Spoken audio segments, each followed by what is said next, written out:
Law professor and devoted father of two, Dan Markel, was involved in a bitter custody battle with his ex-wife, Wendi Adelson. Wendi wanted to move with the kids from Tallahassee, Florida, 400 miles away, to South Florida to be closer to her mother, Donna, her father, Harvey, and her brother, Charlie. And after Dan Markel was gunned down in his driveway in 2014, that's exactly what she did. Investigators were able to track down the gunman, Latin King gang member Luis Rivera, and his friend Sigfredo Garcia. But why did these men kill Dan Markel? Investigators would come to find a connection. Sigfredo Garcia's longtime girlfriend, Catherine McBanoa, had once dated Wendi Adelson's brother, Charlie. And after the murders, Catherine was collecting cash, checks, and gifts from Charlie.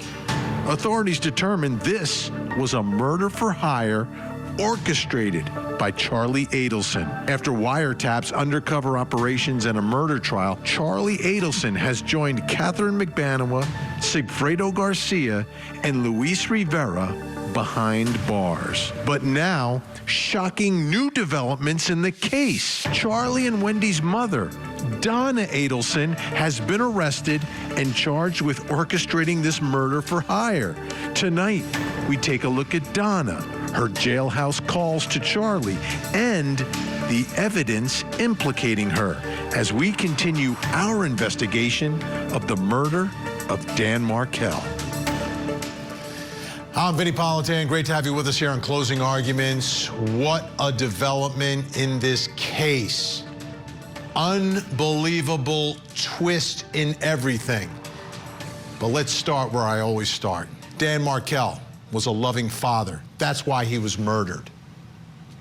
That's why he was murdered. Do not forget this fact, because the foundation, the basis of everything that happened here, and the jury has agreed, is that because this man wanted to be in the lives of his children, wanted to support them monetarily, psychologically, and physically be there with his children, and would not give that up, not for $1 million. That's why he was murdered. Can you believe that? Murdered because you love your children? If that was the basis for being murdered, how many of us would be dead? And Dan Markel is. And it's all because of this twisted plot and way of thinking of Charlie Adelson. Think about this, okay? The motivation in all this is that, oh my goodness, Wendi needs to be living close to her family. Wendi, a grown woman with 2 children, needs to be near her mommy and daddy. She can't be 400 miles away. And nothing can stand in the way of that, including destroying the lives of 2 little boys, taking away their father. Charlie Adelson's weighing all of this. This is twisted. This is absolutely twisted. It's more important for my sister to be living close to mommy and daddy than for my nephews to have a father. This is warped. This is sick. How does someone come to that conclusion, that a grown woman needs to live near her mommy and daddy, and that's more important than my own 2 nephews having a father? Twisted is what it is. There was a custody battle here. Dan Markel was absolutely winning at every turn. Not only is he a loving father, the guy's a brilliant man, a brilliant lawyer. A lot smarter than Wendi, by the way. Little side note, a lot smarter than Wendi. So in this battle, Donna Adelson, his ex-mother-in-law, she is in the middle of all of it, and she's a sore loser. An absolute sore loser. Could not stand that this man was winning in court and we can't do exactly what we want to do. That my adult, grown daughter can't move next to mommy and daddy. Because this man wants to be with his children and wants to raise his children. That's twisted too. That's absolutely twisted, warped. How does this compute in anyone's head? How? Why would you take the life of these boys' father? Why? Why? So their mommy could live down in South Florida in Miami? What? You gotta be kidding me. So as we sit here tonight, the question now turns to her. Did Donna Adelson, the mother-in-law, was she the one calling the shots here? Because at this past trial, you know, Charlie's sort of the mastermind here, but is he really the mastermind? Or is there another level of all this? Is this family so sick and twisted that mommy can get her son to orchestrate a murder like a Don in the mafia would have their capo go find some hitmen? Is that what Donna did here? Because she's now been arrested and charged with the murder. We know she didn't fire a weapon, but her hands are all over a bunch of money. And what exactly is her role in the family? Is this family that disturbed? That narcissistic? That it's more important for Wendi to be near mommy and daddy and her brother Charlie than for these two boys to have a father? So she's under arrest now. Big news. And we heard from the state attorney. Take a listen. She was arrested last night in Miami International Airport. And was she leaving the country? Yes, we had information that she had booked a flight to Vietnam. The flight went from Miami to Dubai, and then there was a layover, and the rest of it was going to Vietnam. She was apprehended on the jetway getting on that plane. And will she be extradited back to Leon County? Sure. This doesn't actually require extradition because she's still in the state of Florida. That's one of the things when we found that she was leaving the country, extradition would have been an issue. We started talking to some of our federal partners about the complexities and how hard, depending on what country she ended up with. If she stayed in Dubai, how that would be. If she were to go to Vietnam, what would that be? If she went somewhere else. And that was when the decision was made that we needed to kind of expedite, because we don't have to extradite from Miami. She will be transported, though, from Miami to Tallahassee. That's really between the sheriffs. It's an administrative issue. Because of safety concerns, we don't tell even the prisoner or anyone else when we're transporting prisoners. And so at some point by law enforcement, it'll be between the sheriffs, Sheriff McNeil and the sheriff in Miami-Dade will decide when she'll be brought up here. We learned about the flight before 8 o'clock yesterday morning. We knew the flight was at 8, so we had about a 12-hour window. And then we had our normal day-to-day. It was a Monday. So it was quite a hectic day. We investigatively met with my team here. We were on the phone with a lot of other law enforcement partners. Obviously the FBI, which was in Miami. He actually drove down yesterday, so he was already kind of in, some of these things were in motion, but throughout yesterday we were working, and the warrant was signed I think around 6 o'clock last night. So that gives you, that's about as best I can, you know, we find out about 8 o'clock, 6 o'clock I've got a warrant, 8 o'clock she's in custody, something thereabouts. When I woke up Monday morning, I did not expect to make that decision that day. But we've been working it since literally the day that he was killed, and we've been making accumulation of evidence and making decisions as the case goes forward. Unbelievable. Heading out of the country to Vietnam for a reason, but caught. They get the warrant 2 hours beforehand. They get her at the airport.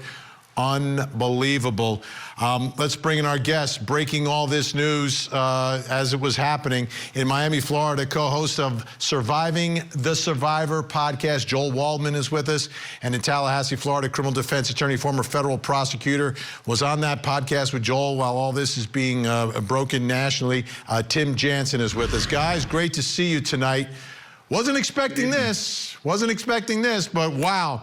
Joel, take us as you're learning all this is happening. What happened at the airport? Vinny, first of all, thank you for having me, and I love you before, but I love your passion off the top here. You know, I've been in touch with the Markels, and at the end of the day, true crime devotees just get too caught up in the story from sort of a dramatic standpoint. But this buck stops with the victims. Dan Markel was murdered senselessly, and then the two children, Ben and Lincoln, now are going to have to contend with all this. So it is an absolute tragic, horrific story. And even Charlie Adelson has a young 5-year-old boy. So what was this family thinking, Vinny? That's a great question. To answer your question, we had 3 independent sources come to us late last night and tell us that Donna Adelson was in custody. You know this, Vinny, when you first get word of that and you're trying to be a journalist with integrity, you're hesitant. But I made the call for Surviving the Survivor to go on air on our YouTube channel and across our audio platforms.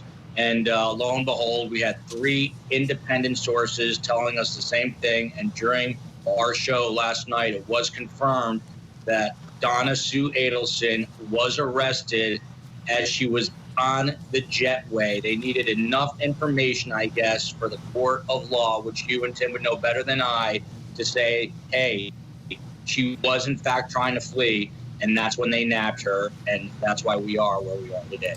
Unreal. Tim, as all this is happening, I mean, Dubai, Vietnam, if that plane takes off and she ends up landing, this becomes an incredible challenge. And it seems like they were going down to the wire here because they weren't necessarily expecting her and Harvey to be taking this trip. Yeah, that's the key thing. If you look at the warrant that was signed by the judge, was signed at 5:45 p.m. It was a probable cause arrest, and that flight was at 8:10. Agent Sanford was in Tallahassee that morning, so he had to drive all the way down there and orchestrate this arrest. I got word about 8:20 from a very good source that she had been arrested at the airport, and I didn't believe it. And then I reached out to Joel and other members to try to confirm it, but I was getting real-time information that she was being arrested. Now, we expected her to be charged, but we certainly didn't expect it before a grand jury met on Wednesday. The flight to Dubai and to Vietnam would have been very problematic with extradition. It would have taken years and complicated extradition. So Jack Campbell made the right decision. And if first you got to find her over there, right? She's got to be found first. That's the other problem. When you have folks that have money, they have a way of hiding and figuring out where to go. So Joel, this is so huge because from the beginning, we've been wondering, you know, where is this going? What about Donna? What about Donna? We just watched the trial of Charlie, but there were days after days where we're saying, is this the trial of Charlie or is this the trial of Donna?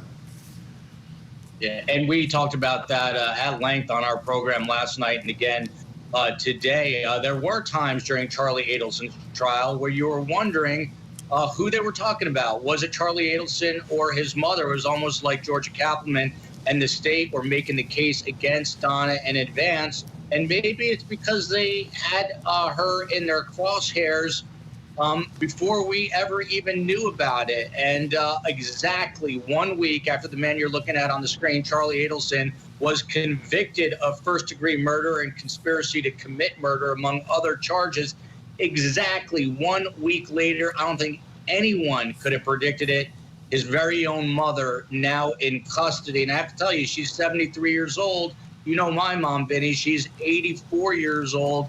I covered news here in Miami. I have been to that jail, the Guilford Night Correctional Center. It is a nasty, nasty place with some of the worst offenders who are there waiting murder trials and things of that nature. Donna Adelson, man, oh man, she is a fish out of water in a major way. I cannot imagine what is going on in her mind tonight, but she should have thought about what was going on in her mind 9+ years ago.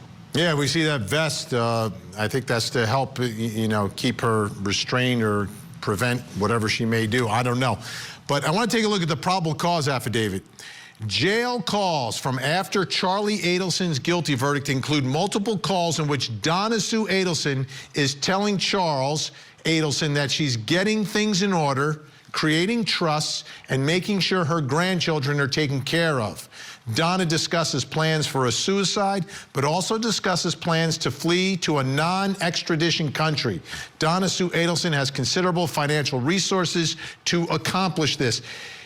Jailhouse calls. They're all monitored. This is unreal. I mean, and she's talking about fleeing the country in the call. Take a look at this also from the probable cause affidavit. On November 7th, 2023, Donna and Harvey Adelson booked flights to Vietnam with a stop in Dubai. The flight departs from Miami November 13th, 8:10 to Dubai. Then the next flight departs Dubai November 15th, 9:35, lands in Saigon at 7:35. Unreal. Tim Jansen, jailhouse call. Seems like it tipped off investigators here that there was a plan. And I mean, again, yak, yak, yak, yak, yak, yak, and they pick it up. Yeah, inmates always are their worst demise. But thinking about this, Donna and them always used coded language when they didn't think they were being recorded. I think this was Donna's way of saying goodbye to Charlie. She either was going to kill herself or she was going to flee.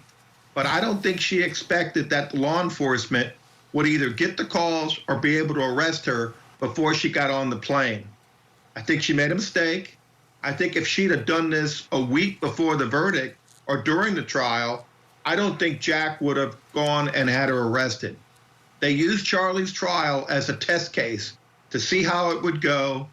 It opened up all the evidence against Donna to the public. And when the 3-hour verdict came, it put a lot of pressure on Campbell to proceed with charges against Donna. And finding out she was going to flee, it made it an easy decision for him to make that morning. Unreal. Tim Jansen, thank you so much. Great work in breaking all this news along with Joel. Joel, stand by. I have more for you. So what does Dan Markel's family think about the arrest of Donna Adelson? Dan's mother, Ruth Markel, will join us tomorrow night right here on Closing Arguments to discuss this absolutely jaw-dropping development. It's an interview you don't want to miss right here on Court TV tomorrow night. Closing Arguments, 8 p.m. Eastern. We'll be back. In the low country of South Carolina, Alec Murdaugh getting ready for his next big criminal trial, but doing everything he can to delay it. Will justice be served for the victims? We speak with their attorney. I remember lying to Tony Satterfield, and I remember looking him in the eye on many occasions. And lying to him? Yeah. Okay. Lying to his family? I lied to his family. A bad grade leads to a brutal murder. Teenager Jeremy Goodale pleads guilty to killing his Spanish teacher. The Bad Grade Murder Sentencing. Live coverage continues Wednesday morning, only on Court TV. A father convicted of locking his son in an 8-by-8-foot box. Now, Timothy Farragut will find out how long he'll be locked up. The Boy in a Box Sentencing. Live coverage Thursday, 1:30, 12:30 Central on Court TV. Standing by.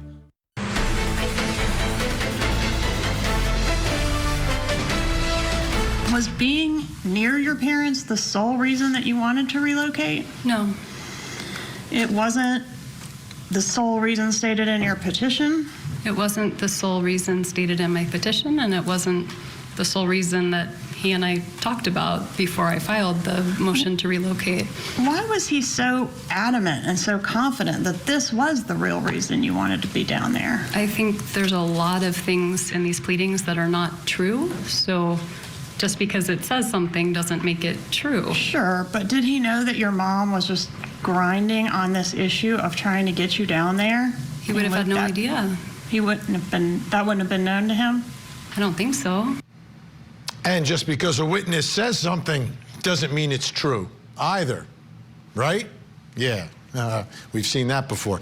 So this whole issue in this custody battle really becomes the motivation, the motive for this crime, right? The reason Charlie finds the hitmen is because Wendi can move down to South Florida, period.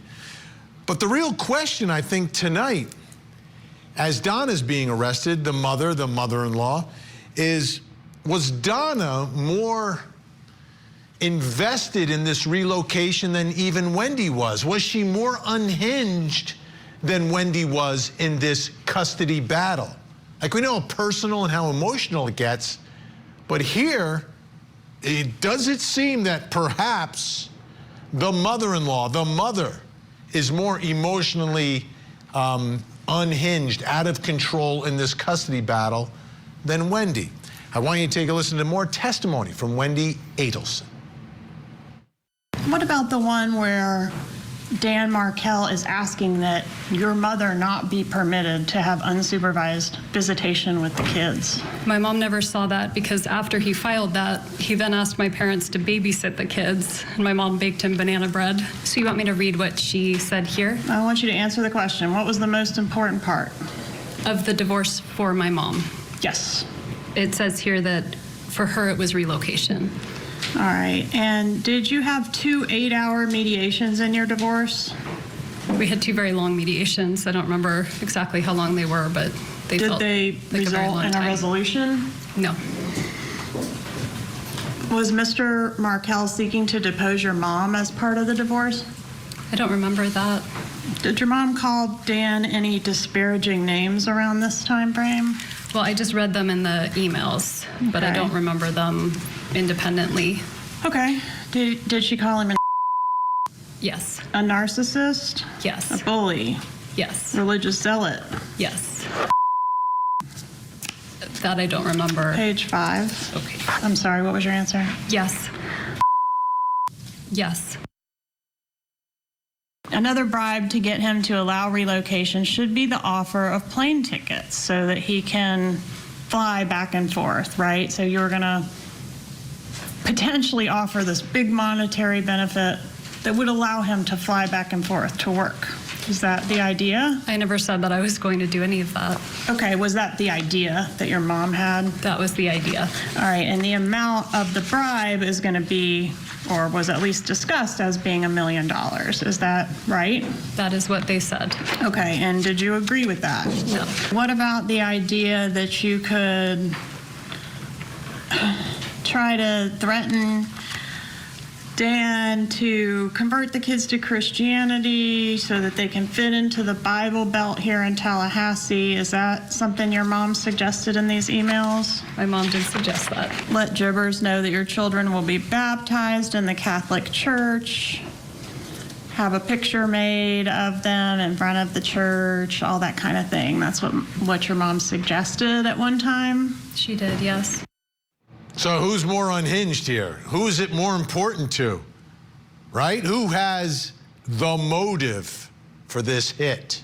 Still with me, the host of Surviving the Survivor, Joel Waldman. Also joining us right now in West Palm Beach, Florida, Palm Beach County State Attorney Dave Arenberg. In Redwood City, California, founder of Justice for Dan Markel's friend and former law professor Jason Solomon. And finally, in McKinney, Texas, prosecutor, defense attorney, creator of the Jury Trial Mentor YouTube channel, Carl Steinbeck. Great to see everyone tonight.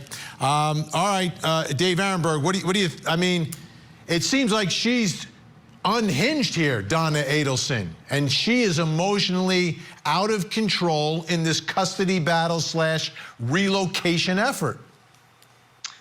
Yeah, that's why she's not going to do well in prison, because she's someone who controls things, thinks she's above the law, thinks she's smarter than everyone else, and all of her worldview has crashed around her. And no wonder why she was taking off and heading to Dubai and Vietnam. So she thought she can get away with it. It's interesting that the tickets were bought just a day after the trial, so after the verdict came out.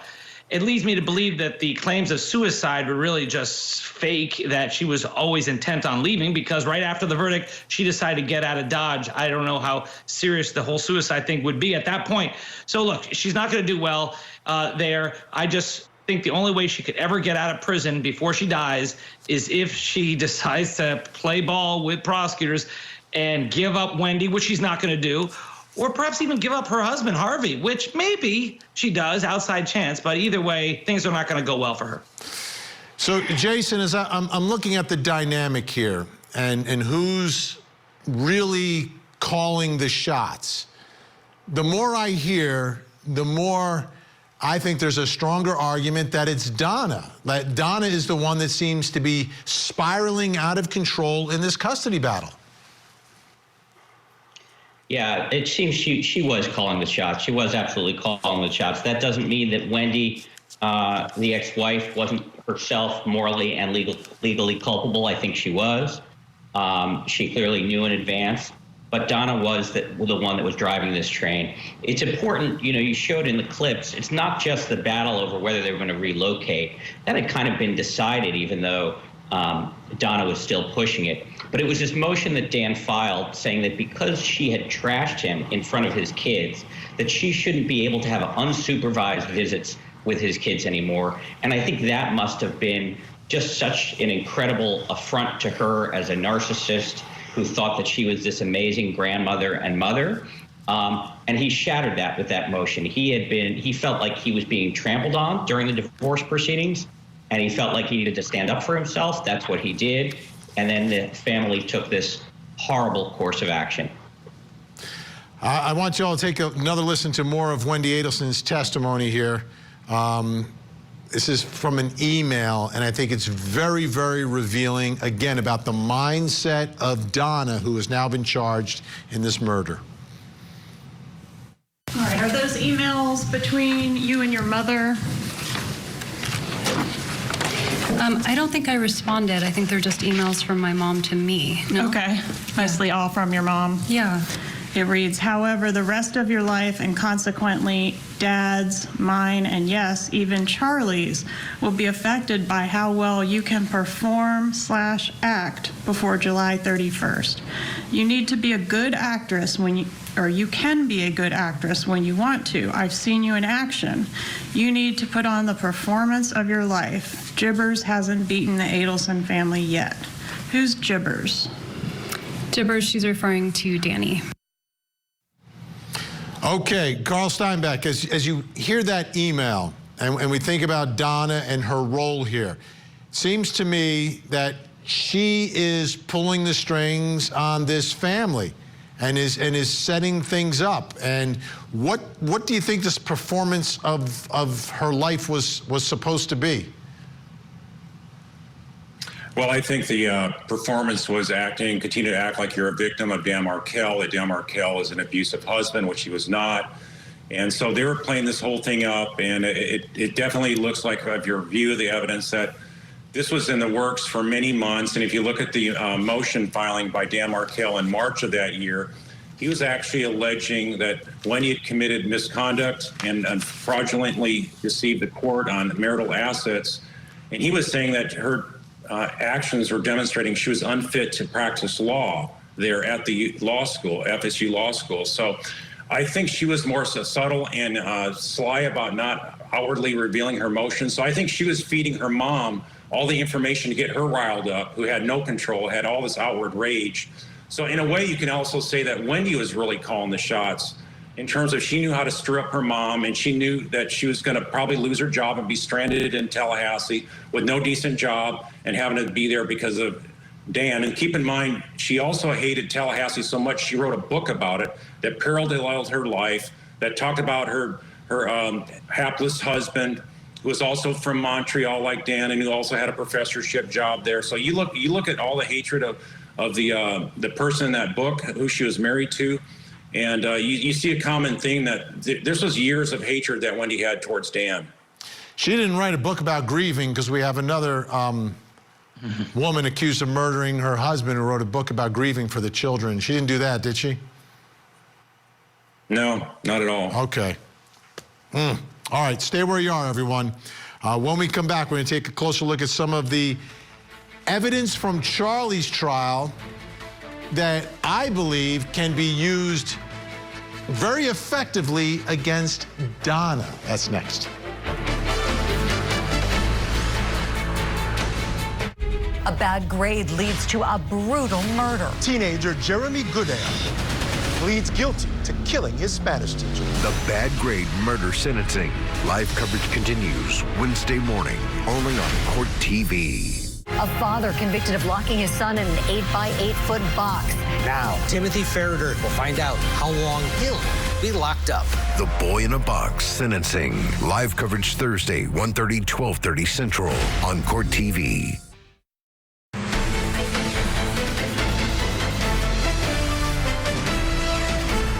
When was the first check issued from Adelson Institute to Catherine McBanois? The date on the checks was September 17th, 2014. And how often did Catherine McBanois receive checks from Adelson Institute after that?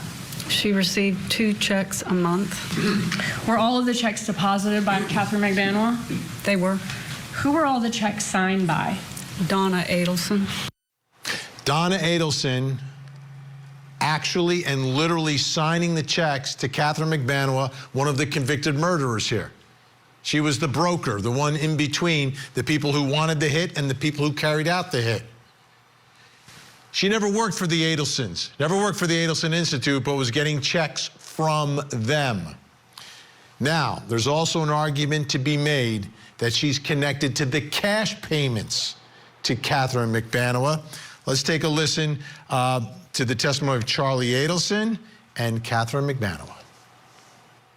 Did your parents drop off money to you on the night of the murder? I never saw my parents there. You could look at our cell phones and you'll find that out, that we never saw each other. I did look at the cell phones, and what is on there is your mom texts you, quote, outside your house. And No, I mean, look at the tower information. I think you testified that that meant she was just passing by on the roadway. She was approaching the area, yeah, to see if I was home. All right, and do you know what your response was to her text?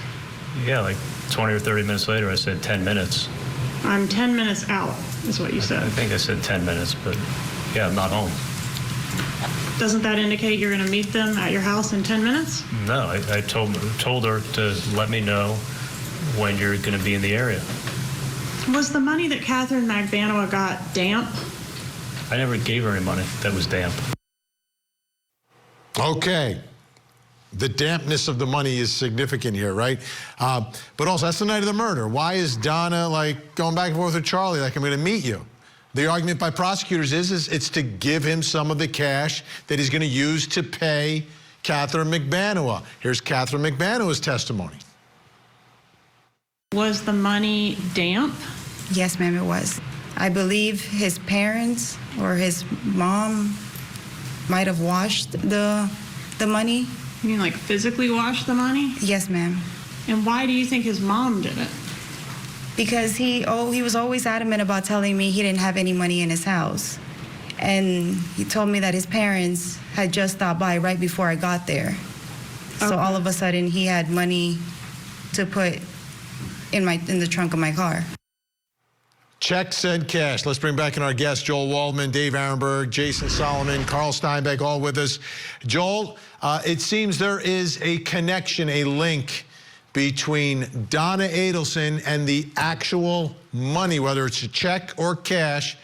Great arguments to be made that she is connected to the money that was paid to McBanois. Vinny, you always have to follow the money. Obviously, that is as old as time in terms of an investigative tool, and that's what authorities did here. And that was a case, obviously, that Georgia Kappelman was trying to make. I can tell you, just from hosting the podcast, many people believe that Harvey was really the money man. You know, he ran the Adelson Institute until he sold it off to Charlie, but potentially the money was coming from him. And I just want to make a point about the earlier segment.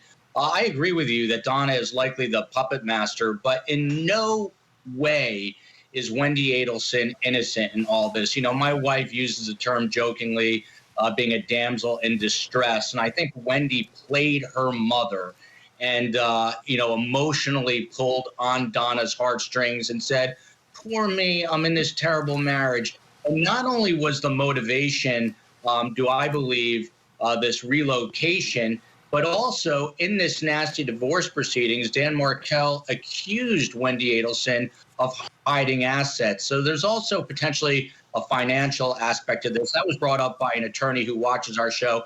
I thought that was absolutely fascinating. And in no way, in no uncertain terms, do I think Wendi is completely out of the woods here in terms of her, guilt and complicity in this crime. Yeah, no statute of limitations on murder, so it can still happen. Dave Arenberg, as a prosecutor, would you be confident with the connection between Donna Adelson and the money in this case going to the people who carried out the hit? Yes, I think they've got a really good case against Donna. The money trail, as Joel said, is really powerful. I also think right after the bump, you remember how she called her son Charlie and said, hey, this involves the two of us.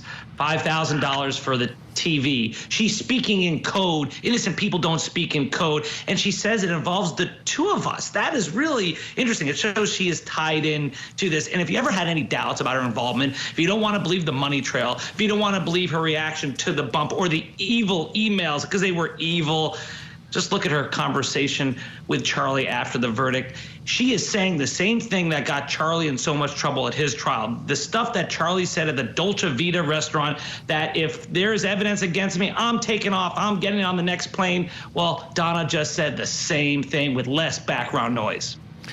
You're talking about the bump. Let's remind everyone. Let's go to the bump. Here it is, folks. This is when Donna is approached by an undercover and is handed an envelope.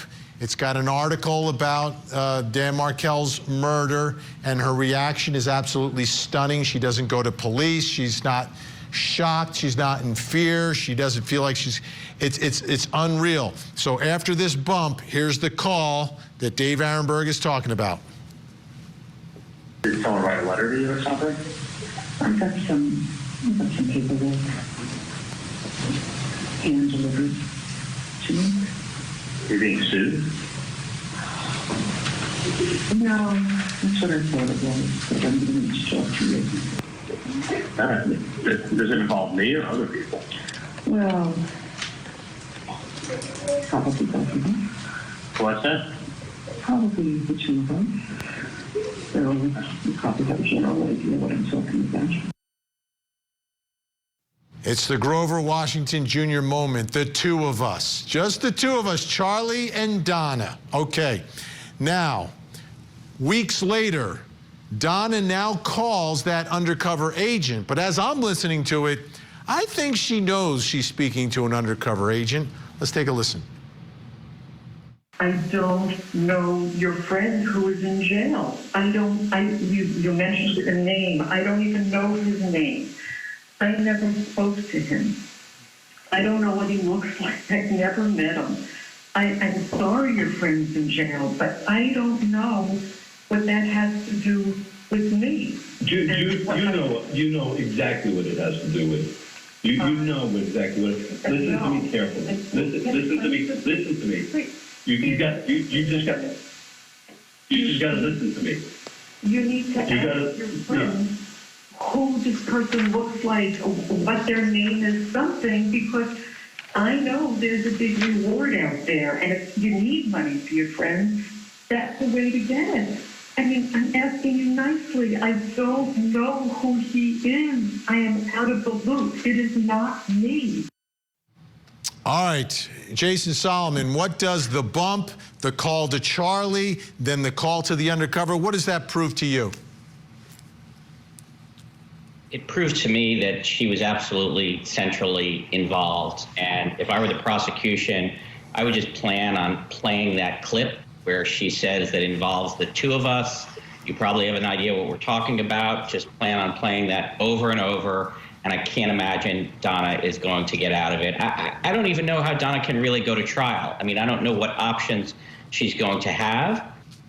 Charlie, of course, with a huge amount of evidence, managed to come up with a pretty cockamamie defense, hoping that he could get, one juror to believe it. So maybe Donna will try something similar, but there is as much or more evidence against Donna as there is against Charlie. She's going to jail for the rest of her life. Carl Steinbeck, as you look at all of this evidence connected to Donna, Jason brings up a great point. Like, where are there holes anywhere? Is there an Achilles heel somewhere that is a potential problem for prosecutors? Or do you just think everything is kind of lining up pretty straightforward and obvious and pointing at Donna?